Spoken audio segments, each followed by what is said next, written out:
Uyu munsi tugiye kuganira ku mahame 5 agenga imibanire y'abagabo n'abagore mu buzima bw'isi y'iki gihe, cyangwa se amahame 5 agenga abantu bakundana mu buzima bwo muri iyi si y'iki gihe. Muri iki gihe abantu benshi bari muri relationship, ariko bake muri bo nibo bafite amahoro. Hari abantu bari gukundana ariko barushye, hari abari kubana ariko batizerana, hari abafite umuntu bakundana ariko bakumva baracyari bonyine, bakumva baracyari mu bwigunge. Ese ibi bintu ubundi biterwa n'iki? Ese ibi bintu kuki biri kuba? Abantu benshi binjiye mu rukundo badafite maturity, cyangwa se badafite ubwenge bwo kubaka urukundo. Oya, ibyo bintu ntago bari babifite. Ubu abantu benshi bashaka attention, bashaka kwitabwaho, ndetse bashaka no gutoroka ubwigunge. Bakeneye umuntu uzabakiza ibibazo. Mbega abantu benshi bazi ko relationship yubakwa n'amarangamutima gusa, ariko relationship ntago y'ubu ngubu, cyangwa se relationship yahozeho, ntabwo ari relationship yubakwa n'amarangamutima gusa, ahubwo yubakwa n'amategeko n'amahame abantu benshi birengagiza. Ibi ngibi nibyo tugiye kuganiraho uyu munsi. Ngiye kugerageza kukubwira amahame 5 byibuze ukeneye kuba ufite muri wowe, agomba kukuranga igihe cyose uri mu rukundo, aho kugira ngo ujye ugenda gukundana wasaze, ujye ujya mu rukundo cyangwa se ujye wisanga uri gukundana n'umuntu ariko usange wowe ubimugariyemo, usanga ubibabariyemo. Tudatinze reka tugende n'ihame rya mbere. Ihame rya mbere: ntuzigere ukunda umuntu birenze uko wikunda. Iki nicyo kibazo gikomeye abantu benshi bafite. Abantu benshi basigaye bakundana nabi, cyangwa se ajya mu rukundo yarangiza we akikunda nabi, akiyibagirwa, akishyira hasi kugira ngo atabura uwo muntu yahisemo, cyangwa se atabura uwo mukunzi we. Ibi ngibi biba both ku mpande zombi, abe ku gitsina gabo no ku gitsina gore. Ibi ni ibintu abantu benshi rwose bishobora kubabaho. Hari abantu bahindura personality yabo kugira ngo bakundwe. Hari abemera gusuzugurwa kubera gutinya kuba bonyine, cyangwa se gutinya ubwigunge. Hari abatakaza amahoro yabo kugira ngo gusa urukundo barimo rutagira iherezo, cyangwa se rudahita rurangira bagahita baruvamo. Ariko ndagira ngo nkumenyeshe ko, cyangwa ndagira ngo wicare wumve ko iyo umuntu abaye sosi y'agaciro kawe, cyangwa se umuntu abaye ari we agaciro kawe gashingiyeho, agira n'ububasha bwo kukakwambura. Ibi bintu ndagira ngo bizirikane. Urukundo rwiza ntabwo rugusaba kwiyanga. Umuntu ugukunda by'ukuri ntabwo agusaba gutakaza dignity yawe, ntabwo agusaba kwitesha agaciro, ntabwo agusaba kwibagirwa inzozi zawe, ntabwo agusaba kwibagirwa ibyo wifuje kugeraho. Oya, umuntu ugukunda by'ukuri ntabwo yakwifuza kukubona umeze gutya, kuko relationship nziza yubaka umuntu, ntabwo ari relationship imusenya, ntabwo ari relationship iza kumutakariza indangagaciro, ntabwo ari relationship iza kumuhindurira ubuzima. Ihame rya kabiri ukwiye kugenderaho, cyangwa se ukwiye kuzirikana: attraction ntabwo ihagije kugira ngo relationship irambe. Kuba urebye umuntu ukabona ni umubogari, kuba urebye umukobwa ukabona ni mwiza, afite ubwiza bukagukurura, ntabwo ibyo ngibyo ari byo bituma urukundo ruramba. Ibyo bintu ukwiye kubizirikana, bikwiye kuba biri mu bwonko bwawe, kuko uyu munsi abantu benshi bahuza kuba umuntu ari mwiza, afite amafaranga, akabivanga na ya marangamutima y'akanya gato bamugiriye, bakumva yuko bihagije kugira ngo yumve yuko yajya mu rukundo n'uwo muntu. Kubera iki? Yamubonyeho ubwo bwiza, yamubonyeho ayo mafaranga, kandi nawe ubwe muri we ari kumva yigunze, akajya yumva namufitiye twa twiyumviro tw'akanya gato. Ibyo bintu ntago biba bihagije kugira ngo ujye mu rukundo, kuko attraction itangira relationship. Nibyo, ibyo ndabyemera. By the way, iki kiganiro ntago kigenewe ba basore bajya gukundana n'abakobwa, cyangwa bakundana n'abamama bakuze kugira ngo babone amafaranga, cyangwa se ntago kigenewe ba bakobwa b'aba gold diggers bakundana kugira ngo bagira ibyo bakura ku basore, cyangwa se bafite indi target itari urukundo. Hano turi kuvuga ku muntu wahisemo kujya mu rukundo bya nyabyo, ku muntu wahisemo gukunda bya nyabyo. Naho kuri bo bandi baba bari mu rukundo rwa business, bo ifaranga ni irya mbere, ntuzajye no mu rukundo ritarimo.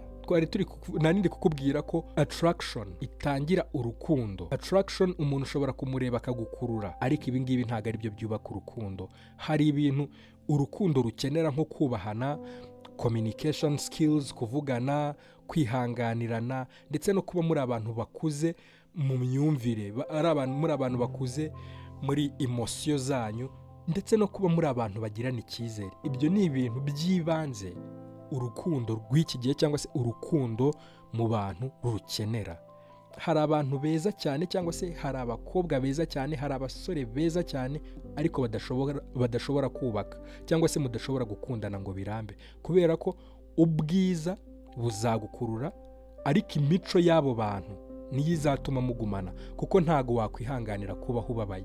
Niyo mpamvu mbere yo gukunda umuntu jya ubanza urebe, cyangwa se jya ubanza urebe uburyo afata ibyemezo bye, ubanze wite ku kuntu afata abantu, urebe uburyo yitwara iyo arakaye, urebe uburyo akemura ibibazo mu gihe cyose ahuye n'ikintu kimukomereye. Kuko umuntu mwiza hanze, cyangwa se umuntu ubona uri kureba ukabona ni mwiza, afite ubwiza bugaragarira amaso, ashobora kuba ari we muntu wa mbere wifiteho ibibazo nawe muri we, ashobora kuba ari we muntu w'ikibazo nawe muri we. Ibyo bintu uzabizirikane. Ikintu cya gatatu cyangwa se ihame rya gatatu ugomba kuzirikana mu buzima bwawe, umugabo n'umugore ntibashobora kubaka urukundo rwiza badafite self control. Ntabwo umusore n'umukobwa bashobora kugira urukundo ngo rurambe bo ubwabo badafite muri bo self control. Isi y'ubu iri gusenya concentration y'abantu. Isi y'ubu ngubu iri gutuma abantu batita ku bintu by'ingenzi, kubera ko ibirangaza ni byinshi, ibintu biri muri iyi si ni byinshi, ku buryo abantu benshi bayobewe ibyo kwitaho, bayobewe kwita ku bintu by'ingenzi, ahubwo basigaye bita ku bintu biri gutrending, basigaye bita ku bintu bigezweho. Niyo mpamvu usanga kwigereranya byatwaye abantu pe. Abantu basigaye bumva bakeneye kugira validation, bakeneye kumva ko bafite agaciro, ari abantu baremereye, just kubera ko nibyo bintu bari gusavingwa ku ma internet, nibyo bintu barimo barareba mu isi babamo, nibyo bintu barimo barakurikiza amaso. Basigaye hari ibintu byinshi nawe watekereza, nawe ubwawe ushobora kwicara ukitekerezaho, ukabona ibintu byinshi cyane bisigaye birangaza abantu, byaragwiriye. Ariko hari abantu badashobora kuba royal kubera ko batigeze batozwa kwigenzura mu buzima. Ibyo byose byo kugendera ku bigezweho muri iyi si biterwa n'uko kwikontorora utabishoboye. Kandi umuntu udashobora kwigenzura cyangwa se ngo agenzure ibyiyumviro bye, agenzure irari rye, agenzure ubwibone bwe, agenzure uburakari bwe, azasenya urukundo urwo ari rwo rwose azigera yinjiramo muri iyi si. Kwigenzura ni kimwe mu bintu bikomeye relationship ikenera kurusha amagambo meza, kuko amagambo meza cyangwa se amagambo yose ava mu kanwa ashobora kuvugwa cyangwa akaba ari n'ibinyoma. Ibyo ngibyo ntabwo dushobora kubiprovinga, ariko uzi ikintu kimwe cyonyine kizakwereka amagambo y'ibinyoma, nuko imyitwarire ye izaba idahuye n'amagambo avuga. Abe ku mukobwa cyangwa ku musore, imyitwarire ntabwo izaba ihuye n'amasezerano mutanga. Ikintu cya kane cyangwa se ihame rya kane ugomba kuba ufite cyangwa se ugomba kuzirikana mbere y'uko ujya gukundana n'umuntu, mbere y'uko ujya mu rukundo wumva y'uko ari urukundo ruri seriye. Ntuzubake relationship ushingiye ku byo wumva gusa. Hari igihe ushobora gukundana n'umuntu ariko uwo muntu ntakubere mwiza, kubera ko ibintu bibaho, emosiyo zirahindagurika. Hari igihe uba wishimye, ejo ukaba ubabaye. Hari igihe uba wumva uri wenyine kandi uzi ko ufite umukunzi. Niyo mpamvu abantu benshi bafata ibyemezo bibi kubera ibyiyumviro byabo by'akanya gato. Ugasanga bya byiyumviro ugira by'akanya gato n'umuntu cyangwa se abantu bagukikije bazi urwo rukundo urimo, bakakuzanira andi magambo asa cyangwa ahura na bya byiyumviro ufite, bigatuma wisanga utangiye gufata ibyemezo mu rukundo bitagakwiye. Niyo mpamvu utagomba gushingira amarangamutima yawe cyangwa se ibyiyumviro byawe by'akanya gato, cyangwa se ibyo wumva n'abantu bakubwira bigahita biguhindurira ibyiyumviro byawe by'akanya gato, ngo bari byo ushingiraho ufata imyanzuro mu rukundo. Kuko maturity nicyo kintu cy'ibanze usabwa kuba ufite, usabwa kugira mu gihe cyose ugiye kubaka cyangwa se ugiye gutangira urukundo wita ko ruri seriye mu buzima bwawe. Ikibazo ukwiye kujya wibaza mu buzima bwawe igihe cyose uri gukundana n'umuntu, ukwiye kujya wibaza uti se uyu muntu azana amahoro mu buzima bwanjye cyangwa ni drama gusa? Ese aranyubaka cyangwa aransenya? Ese ndimo gukunda ukuri kwe cyangwa ndimo gukunda iby'ibitekerezo byanjye bimumbwiraho? Ibyo bibazo ujye ugerageza ubyibaze kandi wisubize wibwije ukuri. Hari relationships abantu binjiramo kubera ubwoba bwo kuba bonyine, kubera ubwoba bw'ubwigunge, kubera ko kwigunga biragora, biranababaza, ariko kuba wenyine igihe gito biruta kubana n'umuntu ugusenya imyaka yawe yose, kuko uyu muntu arakudindiza mu buryo bw'iterambere, mu buryo bw'ubundi buzima bwawe busanzwe, arakwica pe, arakwangiza. Ihame rya gatanu ari naryo hame rya nyuma, relationship nziza yubakwa n'abantu babiri bafite icyerekezo kimwe. Ibi bintu uzabizirikane igihe cyose uri kubona uri mu rukundo n'umuntu mudafite icyerekezo kimwe, jya umenya yuko urwo rukundo rwanyu rutazigera ruba rwiza, ubwo rufite izindi nyungu rugamije, ariko ntabwo ari relationship ikeneye kuramba. Hari abantu bashaka relationship kugira ngo bagire ibyo batoroka mu buzima, cyangwa se kugira ngo barebe yuko hari ibibazo bimwe na bimwe byasa nk'ibikemutse mu buzima bwabo, wenda bibwira yuko igihe bazaba bari muri relationship bizashira.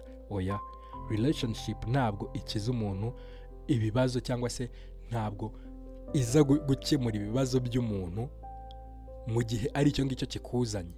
Oya, relationship ihira abantu bafite viziyo imwe. Abantu badafite viziyo ntabwo relationship ijya ibabera pe, kuko ikintu cya mbere kibaranga, bahora mu makimbirane, bahora bashinjanya amakosa, bahora bashaka uwabanezeza, kuko niba uri gushaka umunezero kuri njye, nanjye nkaba ndi gushaka umunezero kuri wowe, ariko ntifuza kuwuguha nawe utifuza kuwumpa, uri kumva iyo relationship nta kindi kizayiranga usibye chaos.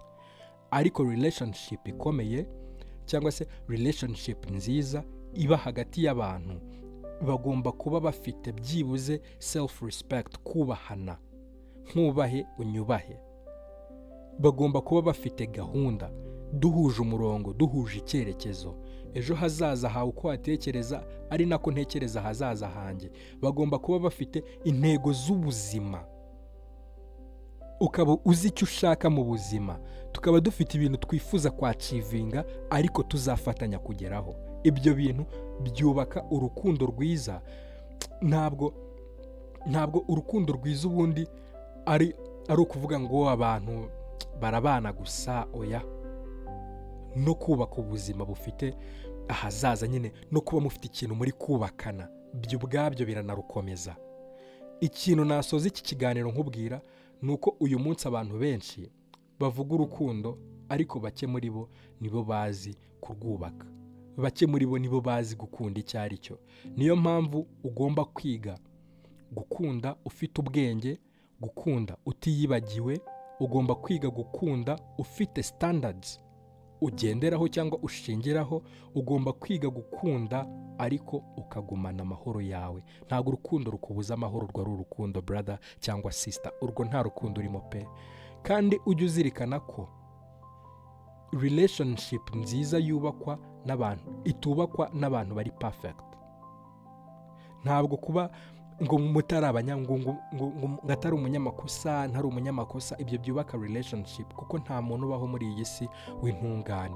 Ibyo ngibyo ni ijambo riba muri Bibiliya, nawe mu myaka umaze kuri iyi si warabibonye, nawe ubwawe wihereyeho urabizi ko utari intungane. Ahubwo relationship nziza yubakwa n'abantu bafite maturity yo kwiyobora, n'abantu bumva mbega ko bo ubwabo bafite ubushobozi bwo kwiyobora. Abo ngabo ni nabo bazabasha kuyobora urukundo, nibo bazabasha kuyobora ibyiyumviro cyangwa se ibibazo, no kuba bafite ubushobozi bwo gukemura ibibazo byose muzahuriramo muri urwo rukundo. Kuko iyo umuntu atazi kwiyobora, ntabwo aba azi kuyobora ibyiyumviro bye, aba agifite ubwiyemezi n'ubwibone bumuyobora, aba agifite ibyifuzo byinshi cyane mu mutwe wiwe bidafite intego, bihora bipopinga mu bwonko bwe. Aba ari wa muntu uba ufata imyanzuro ahubutse, ashingiye ku kirere, ashingiye mbega aba ari wa muntu uhindukana n'igihe. Uwo muntu rwose ntago bimushobokera ko yazagira relationship nziza. Niba nawe uri mu rukundo n'umuntu umeze gutyo, icyoroshye wahunga. Nta relationship nziza uwo muntu ashobora kubaka ngo irambe. kandi rimwe na rimwe ikibazo si ukubura umuntu ugukunda, oya, icyo si ikibazo, ahubwo ikibazo ni ukubura abantu bafite iyo maturity yo gukomeza kurinda urukundo cyangwa se yo gukomeza gukundana igihe ibyiyumviro byabo birimo birahindagurika. Reka ikiganiro cy'uyu munsi ngisoreza, reba hasi niba wakoze subscribe, channel yitwa Donwave, utazajya ucikwa n'ibiganiro byiza nk'ibi ngibi kandi byubaka, biguhindurira ubuzima, bidufasha kugira isi yacu nziza. Ciao ciao.